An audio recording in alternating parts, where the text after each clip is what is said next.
Bonjour, bonjour. Merci de commencer la semaine avec nous. On va discuter du vivant dans la littérature. On avait un titre qui était « Et si les vivants racontaient l'histoire ». Donc, on va en parler autour de deux livres avec deux auteurs, dont Roselyne Lambert, qui est poète-anthropologue. On discute autour du livre « Clinique », entre autres, qui a été publié en 2016 aux éditions Poète de Brousse. Et on discute également avec Camille Bouchard autour du livre « Le tribunal des animaux ». Camille a publié beaucoup de livres jeunesse. Celui-ci, c'est le plus récent, si je ne me trompe pas, donc en 2024, aux éditions Québec-Amérique. Donc, juste pour commencer, pour les personnes qui n'auraient pas lu vos livres, est-ce que tu peux nous en dire quelques mots, une ou deux phrases? Avec plaisir. Clinique, c'est un livre, en fait, c'est mon premier livre de poésie que j'ai publié. Je me suis inspirée d'une expérience où je faisais de la recherche en anthropologie dans un hôpital psychiatrique.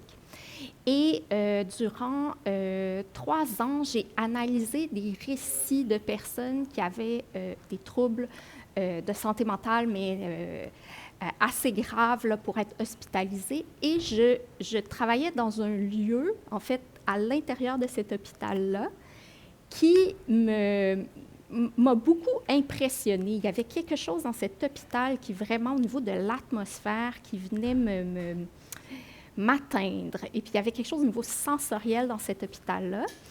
Et je voulais travailler sur la voix, donc sur la difficulté de parler, de mettre en mots. Et puis, moi, comme c'était mon premier livre, c'était aussi toute cette difficulté-là d'écrire ses premiers poèmes, de publier. Et pour m'aider, en fait, à écrire ce livre, j'ai fait appel, dans mon imaginaire, à toute une panoplie d'êtres vivants, des insectes, des animaux. Il y a plein d'animaux dans ce recueil-là, pour un peu venir, en fait, dialoguer avec ces personnes-là qui se retrouvaient dans cet hôpital-là. Moi qui essayais de donner cette voix-là à ces personnes-là, mais aussi aux êtres vivants qui se retrouvaient dans ce lieu imaginaire inspiré d'un hôpital psychiatrique. Merci.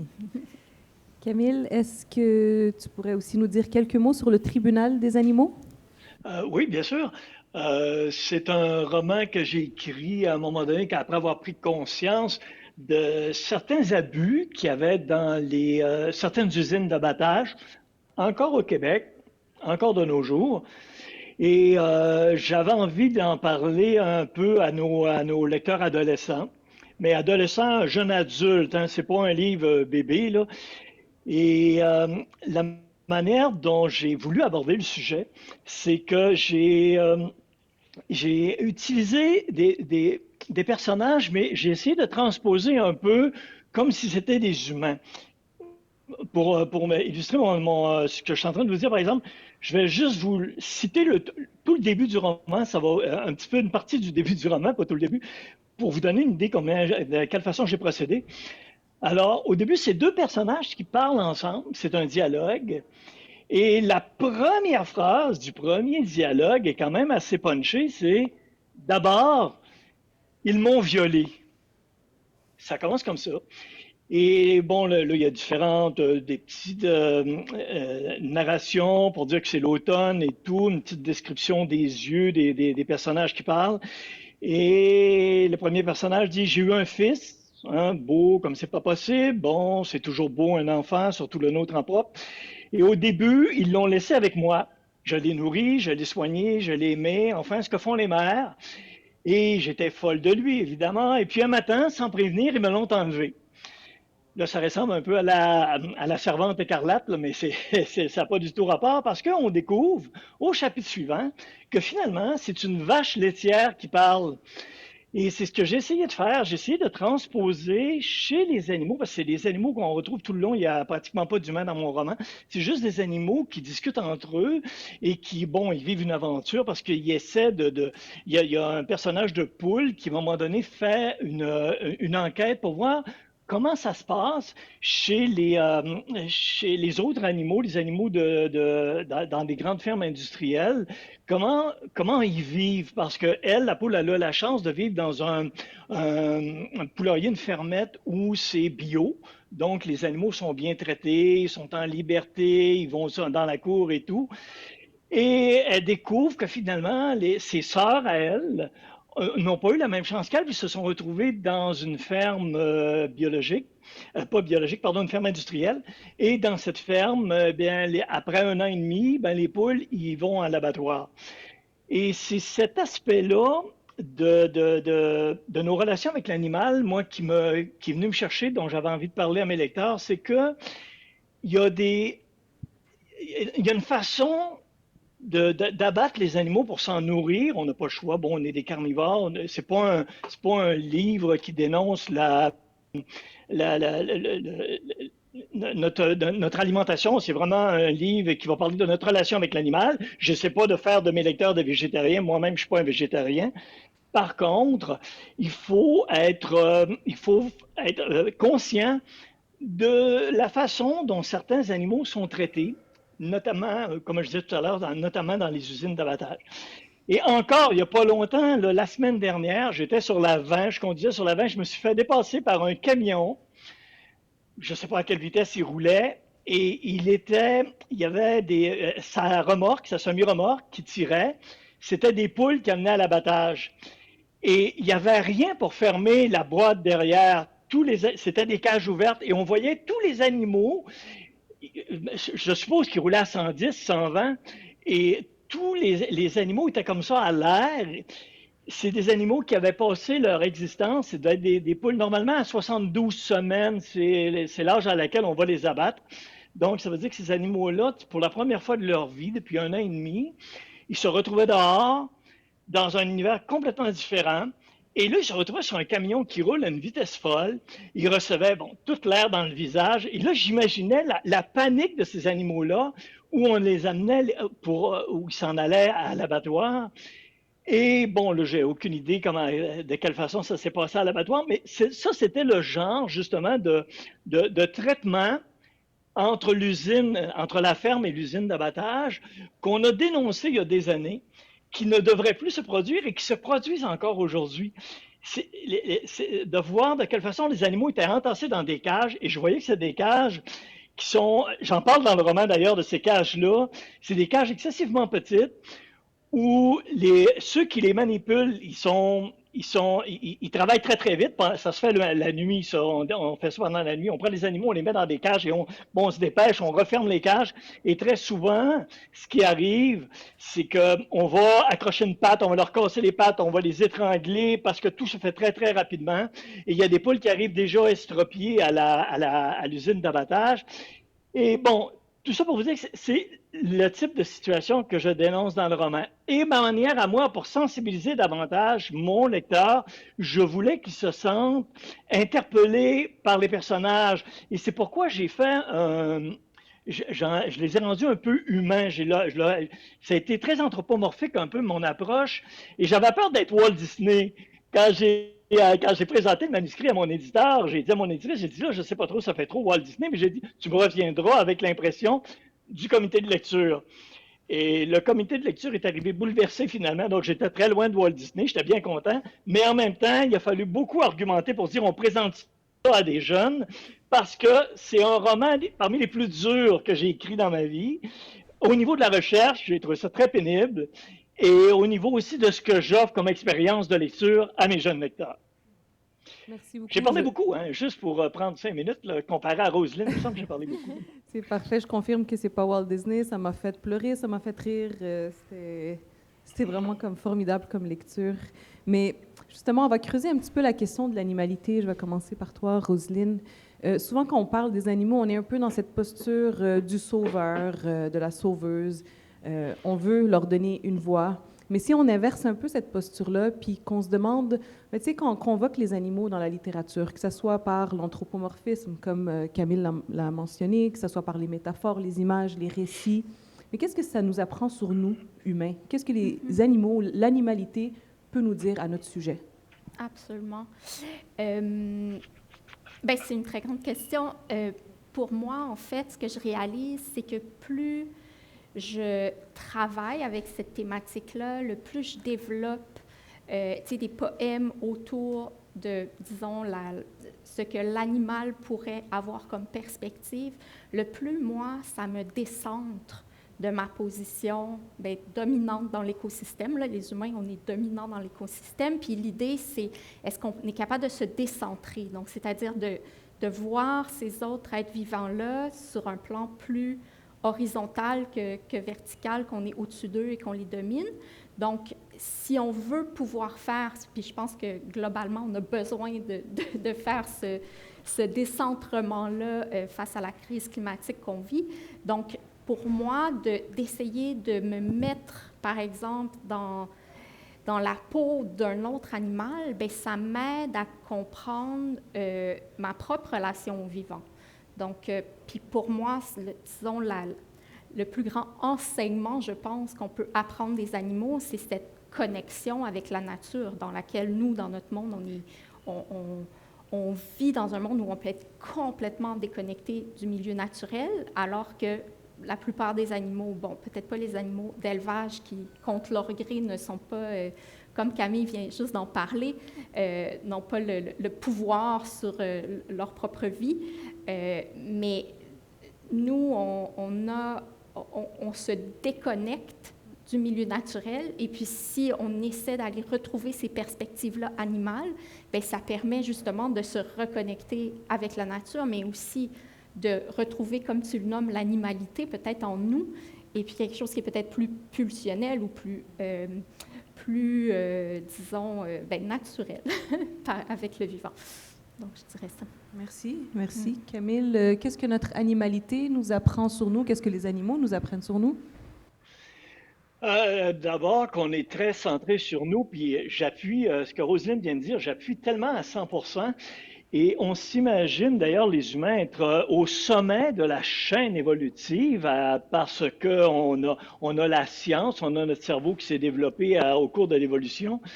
Mais quand on regarde, qu'est-ce que c'est exactement être au sommet d'une espèce de chaîne évolutive?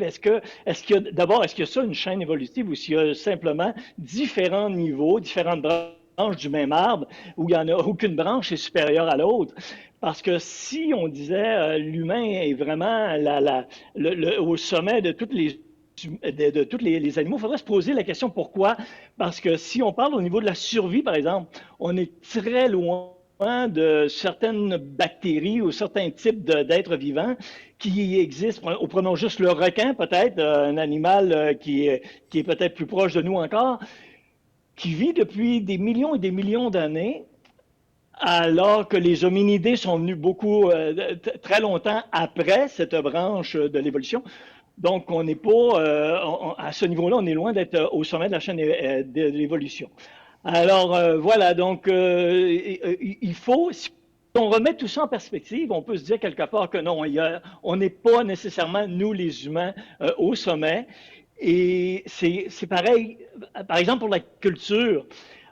Pour la culture, on dit notre culture à nous, on est très pro-humain, par exemple. On est au niveau technologique, au niveau de notre évolution par rapport notre relation avec entre les hommes et les femmes, nos rapports entre les différentes autres personnes qui viennent de notre culture, etc., etc. Est-ce qu'on se dit que nous, avec notre mentalité, nos politiques libérales, est-ce qu'on est supérieur à des cultures comme les cultures qu'on dit primitives, qui vivent déconnectées de la civilisation depuis toujours? Parce que j'ai écrit un roman sur, à un moment donné, les gens de North Sentinel, qui est une île où les gens sont coupés du reste du monde depuis 50 000 ans. Et on se dit, est-ce qu'on est supérieur à ces gens-là parce qu'au niveau scientifique, au niveau des connaissances, au niveau philosophique, on a tellement évolué comparé à eux, ou si on se dit au contraire, on est tout simplement deux cultures complètement différentes? Ça, c'est une question intéressante à travailler. C'est pas moi qui ai la réponse, on s'entend. Mais je trouve que c'est des questions qu'on doit se poser. À quel moment on est supérieur à d'autres? Et bon, puis là, pour revenir à notre relation avec les animaux, ben, c'est un peu le questionnement qu'on peut avoir. Merci. Roselyne, tu mentionnais un livre plus récent, on en parlait au tout début, j'aimerais ça t'entendre là-dessus aussi, puis comment peut-être entre clinique et ce que tu as publié par la suite, qui est Lac Noir, comment tu as pensé à continuer à évoluer sur ce sujet-là? Oui, en fait, c'est ça. L'année dernière, j'ai publié Lac Noir aux éditions La Peuplade. Et puis, en fait, je pensais que Dalila avait choisi de m'inviter à cause de ce livre-là, parce que dans le titre, il y a cette idée de comment les vivants peuvent parler. En fait, je me souviens plus c'est quoi le titre. Et si les vivants racontaient l'histoire? Ah oui, et si les vivants racontaient l'histoire. C'est qu'en fait, il y a une histoire dans ce livre, c'est que j'étais en Finlande et j'ai trouvé une boîte de photos anonymes du début du 20e siècle. Et c'était des portraits qui sont complètement déformés par l'eau et la moisissure. Donc, il y a plein de photos de personnes dont on ne reconnaît plus les visages. Et en tombant sur ces photos-là, j'étais en train d'écrire ce livre de poèmes sur le deuil. Et je me suis dit, mais c'est tellement intéressant parce que ces photos-là, on a perdu la trace de l'histoire de ces personnes-là, mais elles existent encore. Et c'est comme si la matière, le vivant, donc l'eau, la moisissure, les champignons, avait grugé le visage de ces personnes-là et on perdait tranquillement leur mémoire dans ce papier photographique. Donc, moi, mon projet est devenu comment retrouver la parole de ces personnes-là ou enfin, à partir de leur histoire, moi, comment je peux, avec ces morceaux de papier abîmés, recréer une nouvelle histoire et parler du deuil parce que matériellement, le deuil se faisait sur la photo. Donc, je voulais voir, moi, est-ce que je pouvais parler du deuil à partir de ces photos-là. Donc, c'était vraiment de voir comment, moi, comme vivante, je peux parler de ce qui s'efface et de la mémoire qui s'efface. Donc, c'est pour ça que je pensais qu'on allait parler de ce livre-là aujourd'hui. Mais on peut, c'est ça, tout à fait. Puis je vous invite aussi à lire celui-là, qui ici, il est aussi touchant que le premier. Je pense que je vais avoir passé un très beau moment. Merci. Mais en ce lundi matin, j'aimerais qu'on parle de souffrance. Souffrance psychologique, souffrance physique, parce que dans vos deux récits, il y a cette question de la souffrance, peut-être aussi, quand tu évoques le deuil, il y a ça aussi dans ton plus récent. Comment vous l'approchez en écrivant? Est-ce que vous tenez la souffrance le plus loin possible pour pouvoir avancer dans l'écriture, ou alors il faut au contraire qu'elle soit à proximité, que vous soyez imprégné de cette souffrance-là? C'est quoi votre démarche d'écrivain et d'écrivaine par rapport à la souffrance? Veux-tu y aller? Oui, comme vous voulez. Oui, vas-y. Moi, en fait, je pense que la souffrance, c'est un moteur. C'est un moteur de transformation. Puis, quand j'écris, au contraire de la mettre à distance, j'essaie de plonger dedans. Puis, j'essaie de décortiquer qu'est-ce qui, dans cette souffrance-là, est parlant pour moi. Et, je crois vraiment fermement que écrire, c'est thérapeutique aussi, et que de raconter une histoire, mettre en mots, trouver des images, que ce soit sous toutes sortes de formes, là, que ça peut être sous forme d'histoire, mais ça peut être en termes d'images poétiques, en poèmes, en fragments de poèmes. Tout ça permet de, justement, transformer cette souffrance-là pour qu'elle devienne quelque chose d'autre. Et de créer un poème à partir d'une souffrance, pour moi, c'est ça l'art. C'est ça qui permet qu'on transcende quelque chose. Et puis aussi, dans la souffrance, en fait, la plus grande souffrance, je pense, c'est de se sentir seul au monde dans sa souffrance. Mais quand on écrit sur cette souffrance, qu'on la publie, qu'on la lit, qu'on la fait émerger dans le monde, bien, soudainement, c'est que ça connecte les humains entre eux. Et ça permet de voir que, il y a d'autres perspectives sur ma propre souffrance qui rejoint ce que je lis dans d'autres œuvres d'art. Je pense que c'est aussi le pouvoir de l'art, c'est ce pouvoir-là de connexion. Je ne sais pas si on peut connecter ça avec la souffrance des animaux et du vivant. Je pense que c'est ça un peu l'idée, c'est sûr que dans notre langage humain, qu'on essaie de partager ces perspectives-là pour voir à quel point on est connecté avec le vivant. Mais ouais, voilà. Merci. Camille, tu le mentionnais un peu plus tôt que c'était difficile de faire les recherches en lien avec ce livre-là. Et donc, toi, comment tu l'as approché la question de la souffrance en écrivant ton histoire?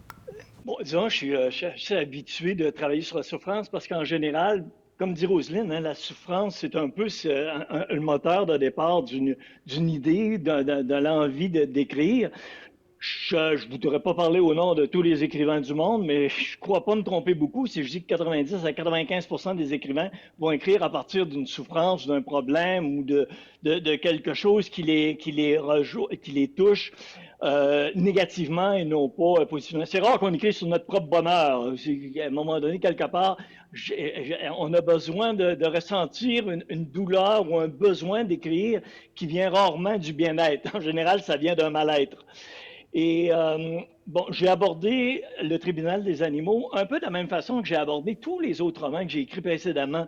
J'ai écrit sur l'esclavage, j'ai écrit sur le trafic des enfants, j'ai écrit beaucoup pour les adolescents, mais j'ai écrit aussi pour les adultes sur des sujets un peu plus pointus et difficiles auxquels avec lesquels on ne s'adresse pas aux jeunes. Je parle de la pédophilie, par exemple. Bon, ça a été des romans qui ont été écrits pour les adultes.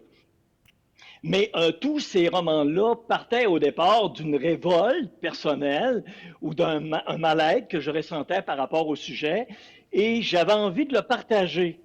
Et moi, comme j'aime beaucoup les jeunes, c'est à eux que j'aime le plus m'adresser. J'essaye un peu de les renseigner pour que plus tard ils deviennent de meilleurs adultes et pour que le problème dont je parle dans le roman au moins, il y a des gens qui en soient sensibilisés le plus possible. Il y a de plus en plus d'adultes qui soient sensibilisés de manière à ne pas le répéter ou le diluer.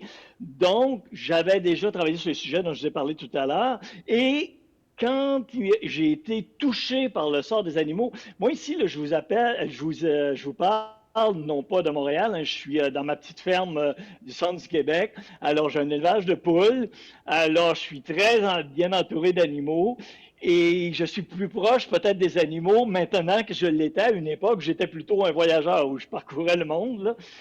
Mais j'avais vu déjà ailleurs, dans d'autres pays, des traitements qu'on fait aux animaux qu'on fait plus ici parce qu'on a déjà une certaine sensibilité au fait que les animaux, c'est pas des biens meubles, c'est pas des choses qu'on peut on peut se départir, qu'on peut traiter un peu comme un vieux meuble quand c'est des animaux qui sont déjà avancés en âge. Donc, on a déjà un peu cette sensibilisation-là ici. Mais quand je voyais, bon, j'ai beaucoup voyagé en Afrique et je voyais la façon dont on traitait des ânes à un moment donné dans certains pays, c'était effrayant ce qu'on leur faisait faire. Et puis, je me disais, bon, heureusement, chez nous, ça se passe plus comme ça. Mais par contre, c'est loin d'être parfait. Donc voilà, je voulais à un moment donné en parler et j'ai abordé le sujet de la même façon que j'ai abordé l'esclavage, l'esclavage moderne, hein, on s'entend, la pédophilie ou qu'importe les sujets sur lesquels j'ai parlé. J'ai abordé ça de la même façon, c'est-à-dire avec le plus de rigueur possible, le plus d'informations possible. J'ai fait mon enquête, évidemment. Et tout ce dont je parle dans le roman, toute la façon dont sont traités les animaux dans certaines usines d'abattage, pas dans toutes, bien sûr, parce que c'est réglementé et la plupart des usines vont suivre la réglementation du ministère. Par contre, il est difficile pour le ministère, on n'a pas assez d'inspecteurs au Québec, pour pouvoir répondre à toutes les plaintes et répondre de manière adéquate. Et peut-être même que moi, je trouve parfois que pas les enquêtes, mais les punitions, c'est le mot qui me vient à l'idée, mais ce qu'on apporte comme amende, par exemple, c'est pas assez sévère aux producteurs animaliers, les éleveurs qui ne respectent pas les règles qu'on a ici au Québec. Et puis, ben voilà, donc, comme toujours, j'ai fait la recherche et ensuite, comme je suis pas un journaliste, je suis pas un essayiste, moi je suis un raconteur d'histoire, alors il a fallu que je prenne toute cette information-là que j'avais été chercher et que je l'offre à mes lecteurs à travers une fiction dans laquelle on retrouve des émotions, dans laquelle on va retrouver un peu d'humour aussi pour alléger le sujet, parce que c'est un sujet excessivement dur, hein, comme vous l'avez lu, Dalila. Donc, de manière à pouvoir sensibiliser mon lecteur tout en le distrayant, parce qu'il ne faut pas oublier une chose, je suis un romancier, et le but principal des romans, c'est d'abord et avant tout d'être un divertissement. Mais comme moi, je ne me contente pas de divertir, j'essaye de renseigner aussi en même temps. Ben voilà, donc il y a tous ces éléments-là dont je viens de vous parler que j'intègre dans les histoires que j'invente. Merci. Je ne sais même pas si j'ai bien répondu à votre question, c'est Dalila. parfait, c'est un Je viens que je m'échappe. On va là où on veut, on dit ce qu'on veut, puis tu sais, en lisant je pense du vous au-dessus, là, désolé, en lisant votre livre ou ton livre. On peut se tutoyer, oui.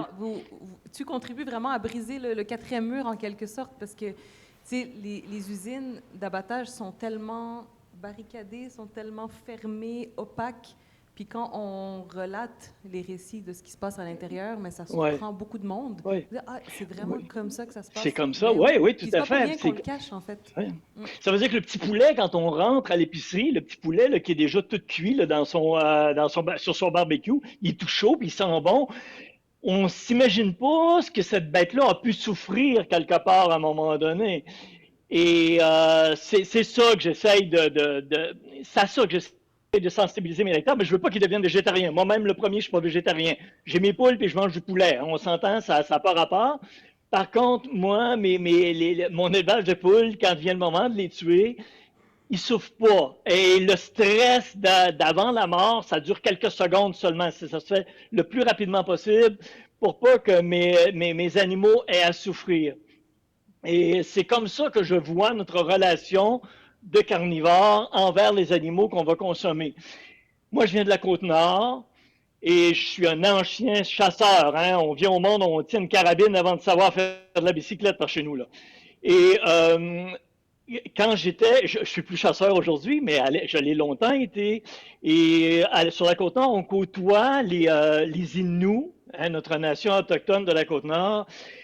Et ça m'a permis, j'ai écrit d'ailleurs sur les Inuits, j'ai quelques romans aussi sur leur culture, et ce que j'adore de la relation qu'ont les Autochtones du Québec avec les animaux qui vont chasser, c'est cette espèce de respect qu'ils ont pour la vie qu'ils viennent de prendre à l'animal.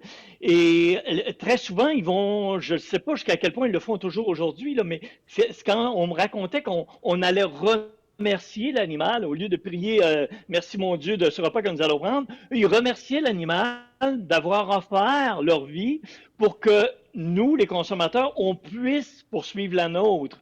Alors, ça, moi, dans ma tête à moi, c'est la façon dont on doit vraiment vivre notre vie de carnivore, comme je le suis. C'est que l'animal que je consomme, j'essaie de faire en sorte de m'assurer qu'il a été élevé et abattu d'une manière humaine.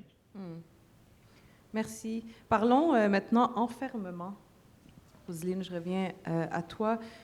Dans la clinique, tout comme dans le tribunal des animaux, il y a cette idée d'enfermement. Il y a quelque chose de suffocant. Les mouvements sont entravés.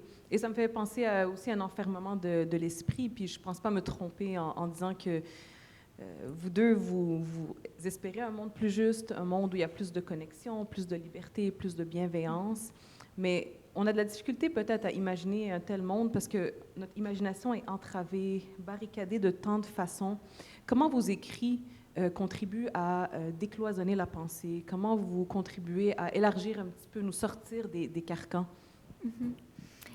Quand j'ai écrit Clinique, mon idée de départ, c'était que le lieu était un asile psychiatrique et où se retrouvaient des personnages vraiment en grande souffrance qui ne pouvaient pas sortir à l'extérieur, donc qui étaient enfermés. Donc, c'est pas une prison pour des crimes, mais c'est une prison parce qu'on considère que ces gens-là doivent rester à l'intérieur. Donc, je voulais jouer sur cette notion-là. C'est quoi cette cette sensation d'enfermement. Donc, je pense que c'est ce que j'ai essayé de faire dans le livre, c'est qu'il y ait une atmosphère où on se sent pris, puis qu'en fait, ce qui libère, c'est la prise de parole. Donc, le fait que la narratrice se met à parler, à exprimer, à développer une parole, c'est ce qui permet que les murs, tranquillement, de cet asile vont tomber. Donc, ça reste vraiment une conviction très profonde que j'ai, que la mise en récit, l'expression permet justement une plus grande liberté. C'est pour ça que j'écris. Donc oui, il y a ça. Mais pour moi, l'enfermement, c'est un thème très important parce que ça fait partie là, de tous mes livres. Il y a quelque chose qui me fascine dans comment, un peu comme tu dis, il y a bien sûr des contraintes externes qui nous enferment, mais on se met aussi soi-même des murs. Donc, c'est toute cette tension entre justement qu'est-ce qu'on s'empêche de faire soi-même, qu'est-ce que le système, la structure, notre monde capitaliste aussi nous empêche de faire. Donc, oui, il y a vraiment cette tension-là pour moi très importante entre aussi l'intériorité et l'extériorité, parce que souvent quand on écrit, on est caché, mais on veut aussi apparaître, mais c'est en tension. Donc, pour moi, c'est des thèmes super importants. Ouais. Merci. Et toi, Camille, donc la question de l'enfermement, comment tu penses que tes écrits aident à sortir des carcans, puis aident à libérer la pensée, voir les choses autrement? En renseignant les lecteurs sur les situations, surtout quand je m'adresse aux jeunes, c'est encore plus évident parce que des adolescents qui ont 12, 13, 14, même quand j'écris pour les jeunes adultes, 15, 16 ans, ils sont sur le point de devenir adultes. Il leur reste 1 an ou 2, par exemple, ils vont avoir le droit de vote. Donc, ils doivent déjà. Moi, je me souviens à cet âge-là à quel point je me sentais insécure parce que je me disais, je vais avoir l'année prochaine, je vais avoir le droit de voter et je me sens pas prêt à voter. Je me sens pas, je comprends pas encore les enjeux de société. Je me trouvais trop jeune pour ça, puis j'étais peut-être un petit peu moins mature aussi quand j'étais jeune. J'ai maturé plus tard. Et là, pour moi, je me souviens que c'était une période très, très insécurisante pour moi. Donc, ce que j'essaie de faire, je libère la parole de ceux qui ne peuvent pas parler, mais c'est pour renseigner ceux qui, aujourd'hui, ne comprennent pas certains enjeux de la société. J'écris beaucoup de romans historiques, mais c'est toujours davantage pour mieux expliquer le présent, mieux comprendre ce qui nous attend comme futurs adultes et même comme adultes actuels. Moi, je suis à la fois optimiste et pessimiste. Pessimiste parce qu'on voit le monde aujourd'hui de plus en plus à droite, de plus en plus clivé, de plus en plus extrême. Je dis à droite, mais dans le fond, c'est extrême, de plus en plus extrême droite ou encore extrême gauche, où on va faire l'impossible pour imposer notre idéologie sans vouloir écouter ce que l'autre a à nous raconter, alors qu'on sait que c'est le nombre de compromis qu'on va faire, qu'à un moment donné, va nous rapprocher les uns des autres et faire en sorte que le monde va être meilleur. Et ce qui est inquiétant avec l'histoire qui se répète sans arrêt, c'est que là, on se retrouve un peu, moi je trouve que ça ressemble aux années 1920-1930, où on avait encore cet immense clivage dans les différentes sociétés, notamment en Europe, qui a mené aux grandes guerres, à la Deuxième Guerre mondiale, et c'était un peu de la sorte à partir de 1870, par exemple, jusqu'à la Grande Guerre de 14-18. Et on répète en ce moment cette façon de vivre en société, de cohabiter, c'est de ne pas vouloir écouter l'autre et d'avoir l'impression qu'il faut imposer nos propres vues par la violence. Bon. Et ça, c'est mon côté pessimiste, c'est ce que je vois. Mon côté optimiste me dit, Camille, si tu veux que ça aille bien, essaye de convaincre ceux qui sont entre les deux, qui ne sont pas des extrêmes, c'est la majorité qui sont entre les deux. Essaye de les convaincre que la solution n'est pas d'en prendre une ou l'autre des idéologies, mais de prendre le meilleur des deux et de faire en sorte qu'on est capable de vivre ensemble avec quelqu'un qui va penser différemment de nous et qui lui aussi va respecter un peu nos propres limites à nous pour pouvoir vivre ensemble. En fait, c'est ça que tous les grands moments de paix dans l'histoire de l'humanité sont venus de ces moments-là où on tolérait. Il y a quelqu'un avec qui j'aime bien philosopher qui dit tolérer, il n'aime pas ça, parce que ça veut dire qu'on accepte des éléments négatifs de l'autre. Mais oui, il faut le faire, parce que la perfection ne peut pas exister chez l'autre comme elle ne peut pas exister parmi nous. Et c'est ce qu'il faut apprendre à faire pour vivre ensemble. Et bon, mon côté optimiste, c'est de réussir à convaincre les jeunes que c'est ça l'avenir et que si il faut pratiquement jeter la serviette pour la génération actuelle parce que je trouve que ça va pas bien, nous les adultes, là, on n'a pas compris ça et on s'en retourne comme il y a 80 ans, et bien qu'au moins les jeunes comprennent plus tard, quand dans 2 ans, 3 ans, 4 ans, ils vont être adultes, ils vont commencer à prendre des décisions dans notre société, qui est déjà un bagage qui leur fait mieux comprendre les choses à faire et surtout à ne pas répéter les erreurs qu'ont fait les générations précédentes. Je trouve que c'est ça qui est le plus difficile et je mise tous mes espoirs dans la génération qui suit et la nôtre. Bon, moi, je suis un boomer, mais disons, celle entre la mienne et les tout jeunes, j'espère qu'ils sont pas trop vieux, ils vont comprendre que ça va pas bien et qu'il faut aussi apprendre à être tolérant, respectueux envers les autres et s'écouter. Pas se battre, s'écouter. Ça donne rien de s'imposer par la violence. C'est démontré tellement de fois dans l'histoire de l'humanité que ça mène à rien. Oui. Mais ma prochaine question porte justement sur l'écoute. Il y a des silences pesants dans vos récits, mais il y a aussi du bruit. Dans Clinique, tu parles des cris, il y a des hurlements. Tu évoques aussi à plusieurs reprises la gorge. Dans le tribunal des animaux, ben, ça grogne, ça aboie, ça crie, ça rigole, ça ricane, ça s'exclame, ça ronchonne, ça caquette et ça sème des clochettes. J'ai beaucoup aimé cette expression-là. Donc, les animaux, la nature et même nos semblables humains nous parlent constamment, nous disent leur souffrance. Avec les réseaux sociaux, par exemple, aussi, la souffrance, elle est constamment exposée. Il y a beaucoup de choses qui se disent. Donc, on serait peut-être plus face à un problème comme un déficit d'écoute.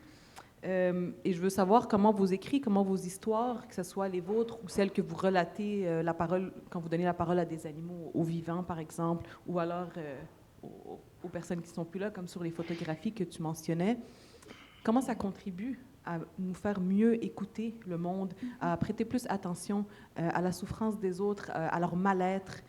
Ouais, sur la question de l'écoute, du bruit. Oui. Bien, ce qui me vient naturellement, c'est que, bien, en poésie, on peut faire beaucoup de silence, dans le sens où on peut avoir un poème extrêmement minimaliste sur une page où il y a juste quelques mots. Puis, comme lecteur, on n'a pas le choix de ralentir. C'est-à-dire que, si le poème est très épuré, bien, on peut le lire vite, comme si on lisait un article de journal, mais si on veut vraiment voir l'expérience poétique du poème, il faut ralentir.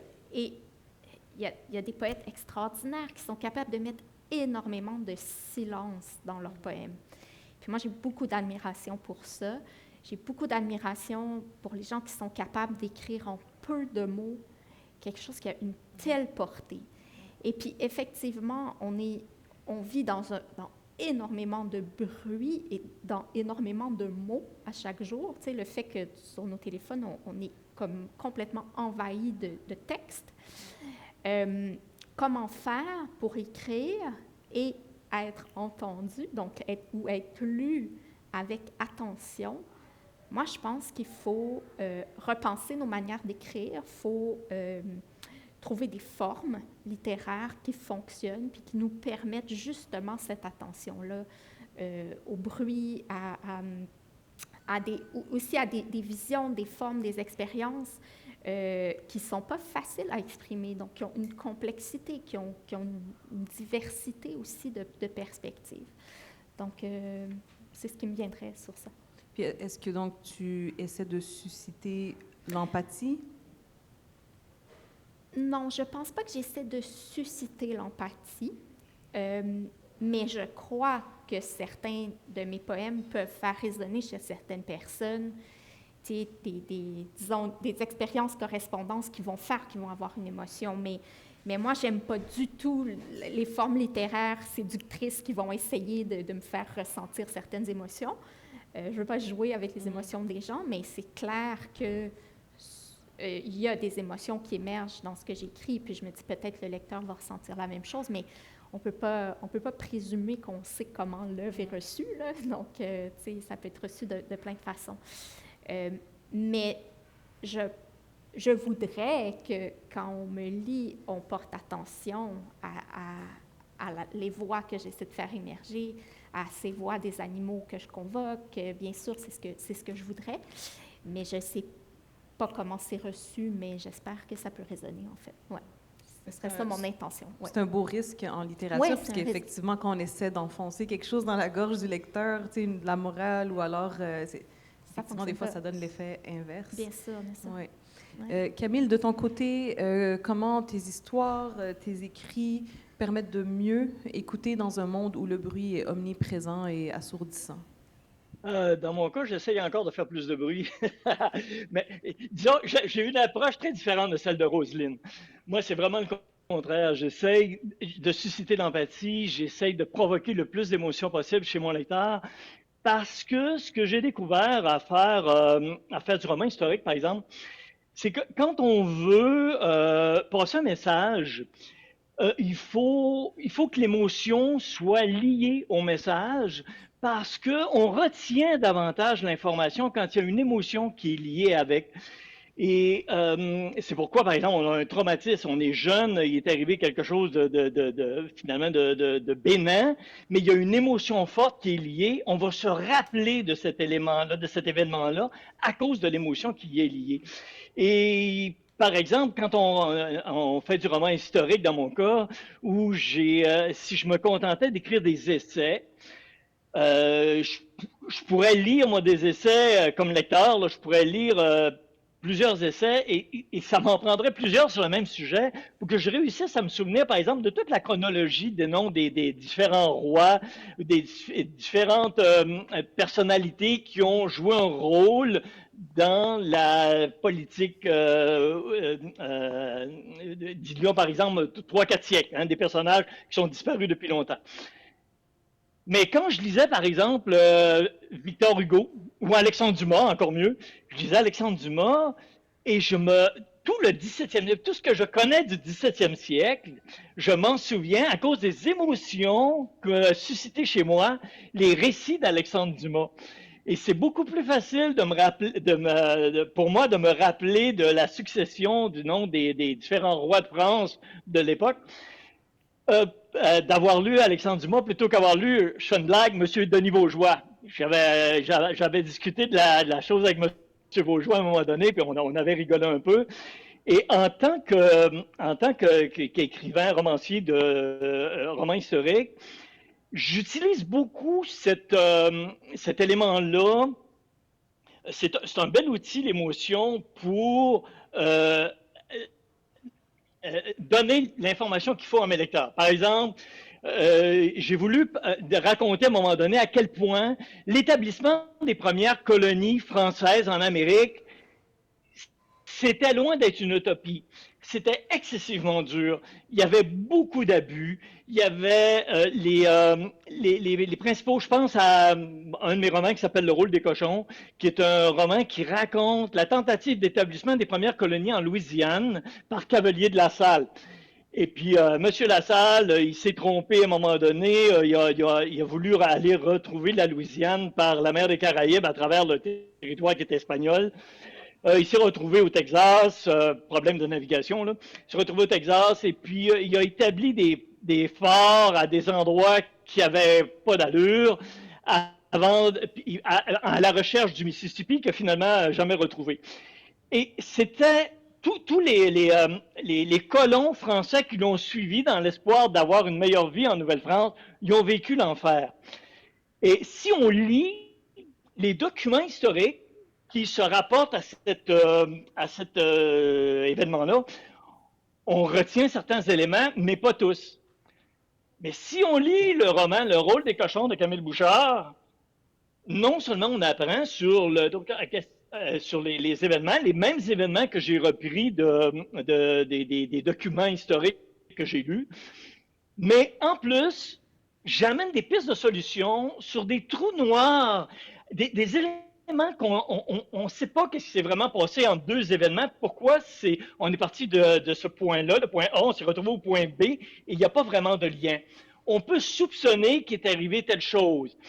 Et en discutant justement avec M. Vaugeois, il m'a dit quelque chose que j'oublierai jamais. Il m'a dit, s'il y a une femme qui est comme en jeu, où il y a de l'argent, tu sais que la réponse, elle est là.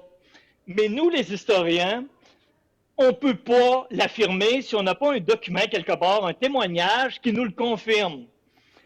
Moi, comme romancier, j'ai cet immense privilège de pouvoir l'affirmer parce que mon lecteur, il va être indulgent. Il va savoir que j'ai le droit d'utiliser mon imagination pour combler comme ça les trous noirs, les éléments dont on n'est pas trop certain, en autant, dans mon cas, moi en tout cas, c'est en autant que ça ne vienne pas trahir la vérité historique, que le point B n'est pas trahi en fonction de ce que j'ai ajouté entre l'élément A et l'élément B. Donc, à ce moment-là, je me permets, quand je peux me permettre comme ça d'ajouter un élément qui n'est pas connu, je me permets d'ajouter beaucoup plus d'émotions pour que mon lecteur se souvienne du point A et du point B, qu'il se souvienne des éléments historiques. Et donc, contrairement à Roselyne, l'émotion va jouer un rôle très, très important pour moi dans mes écrits pour pouvoir arriver à cette conclusion-là par rapport au dessin que j'entretiens. Et puis, ben voilà, donc, je ne sais pas si j'ai bien répondu encore une fois, là, je m'échappe un peu. Je vous disais tantôt, je fais beaucoup de bruit, je suis un hyperactif. Verbomoteur. Alors, je ne suis pas capable d'être silencieux, moi. Il faut que ça bouge. On est là pour t'entendre, donc c'est bien parfait. Ma dernière question, vos protagonistes s'accrochent à la vie, ils persistent à vivre. Donc, il y a une idée de révolte, une idée de résistance. Qu'est-ce que ça veut dire pour toi, Roselyne, de se révolter, de résister, de vouloir se faire justice? Bien, je pense que l'acte d'écrire en soi, c'est un acte de résistance. L'idée derrière ça, c'est que, justement, dans ce monde où il y a tellement de bruit, où il y a beaucoup de souffrance, où il y a beaucoup de violence, comment faire pour continuer à exister? Je pense que l'écriture, c'est une des formes qui nous permet justement de résister, de pouvoir être entendu dans le silence, en fait, aussi, parce que quand on lit, c'est silencieux. Quand on écrit, c'est silencieux. Donc, il y a un échange qui se fait dans un silence aussi. C'est important pour moi parce que c'est quand même une couche de notre expérience humaine, le silence qui est présent. C'est sûr que moi, toutes les narratrices de chacun de mes recueils, mais aussi les autres personnages qui se trouvent, sont toutes dans des situations où elles ont besoin de mettre en mots pour exister, elles ont besoin d'exprimer, elles ont besoin aussi de mettre des limites par rapport à tout ce qui les atteint. Donc oui, pour moi, ça se fait par une prise de parole dans l'écriture. Qui est en soi une résistance. Oui, qui est en soi, oui. Puis qui est en soi une résistance, absolument. Ouais. Oui. À la fois donc pour les narratrices, mais pour toi aussi comme écrivaine. Oui, pour moi comme écrivaine, comme personne aussi. Et puis aussi, tu sais, je voudrais dire ce qu'on a peu parlé aujourd'hui, mais c'est toute la dimension aussi esthétique de la littérature. C'est que, tu sais, on crée quelque chose qu'on veut, un objet, par exemple, un livre qui est quelque chose de beau, qui est quelque chose qui va transformer notre vision du monde. Donc, il y a quelque chose de plus... il y a une certaine transcendance dans ce qu'on fait. Puis l'idée de, OK, on a tant de souffrance, tant de violence, il y a tellement de choses qui arrivent qu'on trouve difficiles, mais l'idée de résister en créant quelque chose qui soit un objet dans lequel il y a de la beauté, même si on peut aborder la laideur dans l'objet qui est beau, là, mais on essaie de créer de l'art pour ça, donc pour essayer de transformer quelque chose de notre expérience humaine qui aille au-delà de juste notre vie quotidienne au jour le jour. Donc, moi, ça, c'est très présent dans ma tête, donc d'essayer de créer un univers où je vais avoir un plaisir esthétique, je vais trouver que l'objet a un certain pouvoir, un pouvoir magique d'avoir une vision un peu différente sur le monde, sur le réel. Donc, moi, il y a ça aussi qui est une grande forme de résistance. Ça me parle beaucoup. Camille, il nous reste un petit 5 minutes. Donc, rapidement, pour toi, qu'est-ce que ça évoque l'idée de résister, de se révolter dans ton récit? Oui, ben, c'est un peu ce que je raconte depuis le début, hein. À partir du moment où je me sens révolté un peu par un sujet qui m'a rejoint, alors à ce moment-là, ma manière à moi de me sentir, de pouvoir me sentir bien devant cette chose-là, c'est de la communiquer. Puis d'essayer d'avoir l'impression de faire quelque chose derrière. C'est un peu comme ça que j'ai commencé à écrire, hein, parce que mon premier roman, je l'ai publié, disons, dans les années 80, mais c'était de la science-fiction, c'était juste des divertissements, je faisais pas vraiment, je me sentais pas un écrivain à l'époque, et c'était comme un passe-temps pour moi, ça n'avait rien de très profond, ça venait pas me chercher comme écrivain, et jamais à l'époque j'aurais été dire, moi je suis écrivain, jamais, jamais. Mais j'étais un voyageur. Je voyage depuis que je suis jeune adulte. Et j'ai parcouru le monde à l'aventure ici et là. Et c'est à un moment donné, en Asie, confronté à une situation qui m'a excessivement révolté, que je me suis dit, mais qu'est-ce que je peux faire pour venir en aide à ces gens-là? Et c'est comme ça que j'ai dit, ben, dans le fond, je suis chanceux, moi. J'écris des histoires et on me publie. Alors pourquoi je renseignerais pas les gens sur ce que je viens de voir? Et c'est comme ça. Ça, c'était mon 6e roman. Et c'est à partir du moment où j'ai écrit ce roman-là qui parlait vraiment des choses qui me rejoignaient, que je me suis senti comme guéri, ou en tout cas apaisé par le fait que j'avais pu le partager avec quelqu'un et que peut-être quelque part, une personne que j'avais réussi à rejoindre aurait une solution pour le problème dont j'avais été mis au courant et qui aurait fait en sorte que je me serais senti utile. Et c'est comme ça que j'ai découvert que je pouvais être un écrivain si j'utilisais la littérature pour pas seulement m'exprimer comme raconteur d'histoire, mais aussi comme personne humaine avec ce que j'aime et également ce qui m'interpelle. Merci. Pour terminer, je voulais voir si quelqu'un avait envie de poser une petite question. Oui? Moi, j'ai 2 remarques et des questions pour Roselyne. Bon, les 2 remarques, c'est que j'ai été très frappée, Monsieur Bouchard, par votre entrée en matière. Hein, on parle de cette mère, de son enfant, puis brusquement on se rend compte que c'est une vache. Et je me dis là, on est confronté à une impression d'inquiétante étrangeté, donc qui ouvre des territoires qu'on ne savait pas nous habiter. Donc ça, je trouvais ça très intéressant. Vous, Roselyne, j'ai beaucoup aimé ce que vous avez dit sur le silence. Je me disais que le silence, c'est aussi permettre de faire émerger une voix intérieure, hein, qu'on ne savait pas nous habiter, et qui petit à petit prend ça. Maintenant, j'ai 2 questions. Par rapport à votre 2e livre, visiblement, vous parlez, bon, ces photos-là qui gardent des fragments, ce sont des traces. Et vous faites parler les traces. Et je me disais, est-ce que vous faites parler les traces à partir de ce que vous savez de ces personnes, ou est-ce que ce sont vos traces à vous, auxquelles vous donnez mot dans votre écrit? Et par rapport à l'autre livre, je me suis demandé, ça vous n'en avez pas parlé, pourquoi est-ce que ce sont des animaux qui permettent de donner la parole à ces personnes qui n'en ont pas? Voilà, ce sont mes 2 questions. Oui, je vais commencer par la dernière question. Pourquoi les animaux? En fait, dans ce livre, j'étais vraiment... Je ne pense pas que c'est les animaux qui permettent que la narratrice, par exemple, du livre prenne la parole. Je pense que les animaux, les insectes, il y a beaucoup d'insectes dans le livre, lui permettent de prendre racine, en fait, dans ce lieu qui est un asile et de réaliser à quel point elle est humaine dans ce monde qui a un environnement, en fait, qui est aussi un environnement naturel, hein, même si on est dans un hôpital, il y a des éléments de l'environnement naturel qui sont là, et de remettre en question, en fait, la construction sociale de cet asile-là. Donc, c'est cet ancrage-là et cette connexion-là avec le vivant qui va permettre à cette femme de justement se mettre en récit et de libérer sa parole. À partir de quelque chose de peut-être plus, comme tu mentionnais, peut-être l'animalité, donc quelque chose de l'animalité, de l'impulsion qui lui permet justement de se projeter à l'extérieur.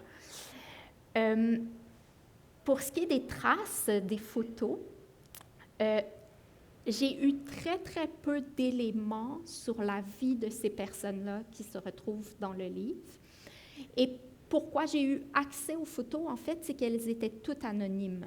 Je n'aurais pas pu utiliser dans mon livre des photos qui n'étaient pas anonymes. Donc, les photos ont été assez déformées pour que les visages ne soient pas reconnaissables et que je puisse les utiliser dans mon livre et les reproduire. Donc, c'était quand même intéressant qu'il y ait comme cette idée d'anonymat. Et le contexte de ces photos-là, j'avais très peu d'informations. Mais j'ai quand même passé plusieurs mois dans le village où a été trouvée la boîte de photos.